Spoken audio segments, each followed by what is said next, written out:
Saudara-saudari yang terkasih, Bapak Ibu, para oma opa dan adik-adik sekalian, selamat Natal. Sukacita Natal masih terasa untuk kita sampai hari ini, bukan? Amin. Senang sekali kita para saudara-saudari bahwa menjelang akhir tahun 2023 ini kita masih dianugerahi Tuhan kesehatan yang baik, sumber-sumber rezeki yang baik, dan terutama hidup keluarga yang baik hingga pada saat ini. Biasanya akhir-akhir tahun itu banyak godaannya, ya kan? Karena liburan panjang, ada uang, kumpul bersama keluarga, ada diskon lagi. Pasti Anda senang pergi beramai-ramai, bukan? Untuk memboyong sebanyak mungkin yang bisa dibawa. Saudara-saudari yang terkasih, pada hari Pesta Keluarga Kudus ini kita diundang oleh gereja untuk melihat kembali bahwa keluarga yang boleh kita jalani sampai saat ini adalah rahmat yang berharga dari Tuhan. Banyak kebaikan-kebaikan yang Tuhan nyatakan di tengah keluarga kita. Banyak pengalaman yang mengagumkan terjadi di dalamnya, baik perkara yang besar maupun perkara yang kecil sederhana sekalipun. Pengalaman disembuhkan oleh Tuhan dari penyakit yang akut, pengalaman bangkit dari keterpurukan ekonomi, pengalaman dipulihkan dari hubungan pasutri yang renggang, pengalaman gagal dalam bisnis atau pekerjaan. Tapi juga kita melihat banyak hal-hal yang baik. Pengalaman terkabulnya doa-doa kita, pengalaman di mana Allah menunjukkan jalan ketika kita menghadapi jalan buntu. Terlepas dari semua itu, keluarga kita ini adalah penyelenggaraan Tuhan semata. Mengapa demikian? Saya merenungkan para saudara-saudari, karena membangun keluarga itu bukanlah karena kita mampu, tetapi karena kita mau setia belajar seperti Tuhan yang mau setia untuk mengasihi kita. Dan kita mau meneladani itu. Setia dengan apa yang telah kita janjikan, setia dengan Dia yang telah kita pilih, setia dengan apa yang kita katakan di hadapan Tuhan dan di hadapan sesama. Dalam arti itu, tidak ada yang mustahil. Saudara-saudari yang terkasih, keluarga adalah komunitas orang-orang yang percaya. Kiranya itu yang boleh kita dapatkan dari pewartaan bacaan pertama hari ini. Abraham itu kurang alasan apa dia untuk meragukan Tuhan? Abraham itu punya sekian banyak alasan untuk berkata kepada Tuhan bahwa ini tidak mungkin terjadi. Tetapi bukan itu yang dibuat oleh Abraham.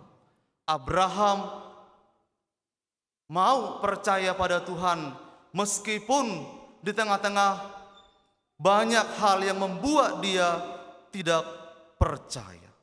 Dan dikatakan dalam kitab suci, Abraham percaya dan itu dipandang Tuhan sebagai sebuah kebenaran. Saudara-saudari, tidaklah gampang untuk mengerti pergumulan Abraham. Siapa yang tidak rindu untuk menantikan buah hati di tengah perkawinan itu? Apalagi pada zaman Abraham, itu adalah sesuatu yang sangat mendatangkan yang buruk bagi orang itu. Keluarga yang belum dipercaya oleh Tuhan mengemban kehidupan atau yang belum punya buah hati, itu tidak akan mendapat perhitungan dalam kehidupan sosial. Tapi ternyata apa yang dikatakan Tuhan itu terjadi sepenuhnya. Dan Abraham berani untuk percaya dan itu terjadi. Saudara-saudari yang terkasih, semua itu adalah Abraham percaya pada penyelenggaraan Tuhan. Puncak dari puncak dari sikap percaya itu adalah ketika kita mau melepaskan keinginan kita untuk menerima kehendak Tuhan terjadi di tengah-tengah keluarga kita. Saudara-saudari, Bapak Ibu, sikap percaya itulah yang dipelihara oleh Maria dan Yusuf. Bagaimana Maria dan Yusuf ini mau sungguh-sungguh percaya kepada Allah. Setelah mereka menerima kehidupan itu, Yesus Kristus itu lahir di tengah keluarga mereka. Mereka mau mereka bawa Yesus ini seperti kebiasaan pada zaman itu, dipersembahkan ke bait Allah dengan semua ketentuan-ketentuan dalam hukum Taurat. Mereka melakukannya. Menarik para saudara-saudari, di bait Allah itu mereka berjumpa dengan dua orang besar. Yang satunya adalah Simeon dan yang satunya adalah nabi perempuan bernama Hana. Apa yang menarik di sini para saudara-saudari? Simeon itu menubuatkan sesuatu yang besar. Anak ini akan menimbulkan perbantahan yang menjatuhkan atau membangkitkan di antara bangsa Israel. Hana juga menubuatkan sesuatu yang penting untuk anak ini, bahwa banyak orang menantikan kelahirannya untuk membawa kelepasan bagi Yerusalem. Saudara-saudari, secara khusus Simeon, dia mengatakan kepada Maria, nanti sebuah pedang akan menembus hatimu sendiri. Dan kita tahu para saudara-saudari, Maria nantinya akan menderita karena melihat sendiri putranya sendiri wafat, dan dia akan merangkul dengan tubuhnya sendiri jenazah putranya itu. Kalau kita merenungkannya dalam konteks keluarga para saudara-saudari, inilah sejatinya keluarga itu. Keluarga itu bukan karena sempurna. Keluarga itu bukan karena pasutri itu sempurna. Tapi keluarga itu karena mau menerima penderitaan sekalipun. Mau menerima Yesus yang menderita di tengah keluarga mereka. Dengan tubuhnya sendiri, dengan kelemahan mereka sebagai pribadi, mau menerima itu di tengah keluarga. Maka sebenarnya para saudara-saudari, membangun keluarga Kristiani bukan soal jabatannya apa, bukan soal statusnya apa, bukan soal kekayaannya apa, tapi soal hatinya seberapa takut akan Tuhan. Saudara-saudari yang terkasih dalam Tuhan, kita bersyukur bahwa boleh dipercaya Tuhan untuk menjadi bagian dari keluarga Kristiani. Dengan sakramen baptis kita semua ini menerima tritugas Kristus, yaitu sebagai nabi, imam, dan raja. Semua kita ini punya tanggung jawab iman dan moral dalam memelihara keluarga Kristiani. Untuk menguduskan, untuk mewartakan kebenaran, dan membimbing keluarga itu supaya tetap hidup dalam Tuhan. Saudara-saudari, sering-seringlah mengingat-ingat dan merenungkan janji baptis yang selalu kita perbaharui ketika kita merayakan Hari Raya Paskah. Saya melihat para saudara-saudari, kalau kita merenungkan janji baptis, di situ terungkap semua niat-niat baik kita menjadi seorang Kristiani yang baik. Sejauh ini masih ingat tidak Bapak Ibu semua apa janji baptis kita masing-masing? Ingat. Di situ terungkap dengan baik dan lugas sekali. Apa yang harus kita buat sebagai seorang Kristiani yang baik. Di janji baptis itu. Dan selalu biasanya kita akan menjawab, ya saya bersedia. Jawaban itu luar biasa. Apakah Anda setia? Ya, saya setia. Anda berjanji? Ya, saya berjanji. Setelah kemudian, ya saya kurang setia. Saudara-saudari yang terkasih, maka kalau kita mengingat itu, maka tidak ada sebenarnya pilihan bagi kita untuk mengatakan, ini tanggung jawab kamu, ini tanggung jawab kamu, ini tanggung jawab kamu. Suami tidak boleh mengatakan kepada istrinya, ini anakmu, ini anakmu. Tidak boleh, ya kan? Padahal kalau dia tidak ada, ya nggak mungkin ada anak itu. Kalau ada anak itu tanpa dia, berarti itu sesuatu yang harus dipertanyakan, bukan? Tapi saudara-saudari, sering terjadi demikian. Ketika istri melihat anaknya kurang bisa dibimbing, "Pak, itu anakmu." Spontan mengatakan demikian.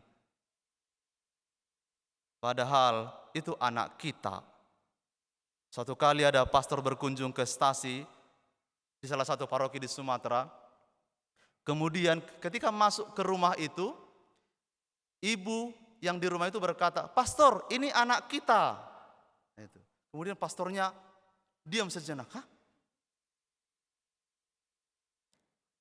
Kemudian dia berbisik kepada suaminya, "Pak, kok ibu bilang anak kita?" Dia lupa orang Batak itu selalu mengatakan ini anak kita untuk mengatakan ini anak kami. Gitu. Mungkin dulu mereka belajar EYD mungkin dulu ya. Begitulah. Saudara-saudari yang terkasih, tetapi itu adalah suatu ungkapan untuk mengatakan bahwa kita sebagai keluarga itu bukan lagi kamu, bukan lagi saya, bukan lagi keinginan kamu, keinginan saya. Tapi kehendak Tuhan mengatasi semua keinginan kita bersama. Dan kehendak Tuhan itulah yang mesti menjadi nilai utama di dalam keluarga yang kita bangun. Maka suami dan istri adalah memiliki tanggung jawab yang penuh satu sama lain untuk membina keluarga yang baik. Saudara-saudari yang terkasih, berbahagialah suami yang boleh setia membangun keluarga. Berbahagialah istri yang boleh terus setia membangun keluarga. Kita semua tahu dinamika itu tidak gampang. Oleh karena itu para saudara-saudari, gereja mengapresiasi keluarga itu, merayakan 25 tahun, merayakan 40 tahun, merayakan 60 tahun, 70 tahun. Bahkan kalau ada mungkin suatu saat ya kita lihat di gereja ini merayakan 100 tahun. Ada enggak ya? Mungkin cucunya yang merayakan itu. Karena mereka sudah di surga misalnya. Saudara-saudari yang terkasih, mengapa sedemikian itu tinggi apresiasi gereja? Karena memang itulah panggilan yang suci yang Tuhan berikan kepada kita di dalam gereja. Hidup berkeluarga itu adalah panggilan yang sangat luhur, yang sangat berarti, yang sangat berharga. Maka para saudara-saudari, mari kita selalu syukuri panggilan ini dan mari juga kita pelihara dengan sungguh-sungguh. Bukan karena kita mampu, tapi karena Tuhan memilih saudara, memilih kita bersama untuk menjadi bapak dan ibu yang kudus di tengah keluarga. Hari ini kita merayakan pesta keluarga kudus dan kita juga dipanggil oleh Tuhan untuk memaknai kekudusan keluarga itu secara lebih mendalam. Keluarga kudus itu bukan karena mereka tidak jatuh dalam dosa. Bukan karena mereka tidak punya pergumulan sebagai suami istri, sebagai keluarga bersama dengan anak-anak. Tetapi keluarga kudus itu adalah keluarga yang mau terus-menerus rekonsiliasi, menghadirkan Tuhan di tengah keluarga. Buat anak-anak, teman-teman sekalian, bersyukurlah punya keluarga, bersyukurlah punya orang tua yang baik, yang mendidik kalian, yang mendidik kita, membimbing kita dengan perkataan mereka, dengan keteladanan mereka, menjadi bapak ibu yang baik di tengah keluarga. Maka saya kira pada saat ini, pada pesta keluarga kudus ini, kita sebagai seorang anak punya tanggung jawab juga untuk mendoakan orang tua kita. Doakanlah mereka, bawa mereka selalu dalam doa-doa kalian, karena orang tua itu adalah representasi Allah yang paling kelihatan. Jangan ukur kualitas orang tua dari hal yang kurang menyenangkan bagi kita. Ukurlah pengorbanan mereka yang tak pernah kita dapat balas sampai kapanpun. Saudara-saudari yang terkasih, mari kita membangun keluarga kita dengan cinta kasih Kristus, sehingga kita boleh menjadi garam dan terang dunia di tengah gereja dan masyarakat. Tuhan memberkati.